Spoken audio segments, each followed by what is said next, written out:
নমস্কার। আজ আমরা এসএসসি অফিস গিয়েছিলাম আমাদের টেট সার্টিফিকেট লাইফ টাইম ভ্যালিডেশনের জন্য। তো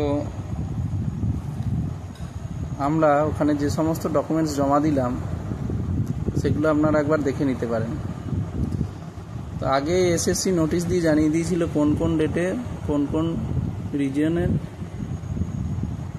ডকুমেন্টস জমা হবে। তো সেই অনুযায়ী আপনারাও ওই নোটিশে দেখে নিতে পারেন। আর সাথে অবশ্যই একটা অ্যাপ্লিকেশন করবেন। তো অ্যাপ্লিকেশনের ফরম্যাটটি আপনারা দেখতে পাচ্ছেন, এই অনুযায়ী একটা অ্যাপ্লিকেশন করবেন। আর সাথে আপনারা দেবেন টেট সার্টিফিকেটের অরিজিনাল।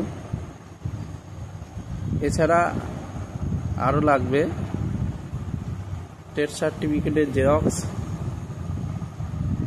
অ্যাডমিটের একটি জেরক্স কপি এবং একটি ফটো আইডি প্রুফের জেরক্স কপি।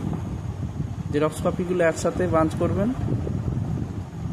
আর অরিজিনাল টেট সার্টিফিকেট এবং একটা অ্যাপ্লিকেশন কপি, যেটাতে রিসিভড কন্টেন্ট উইদাউট ভেরিফিকেশন বলে লেখা থাকবে,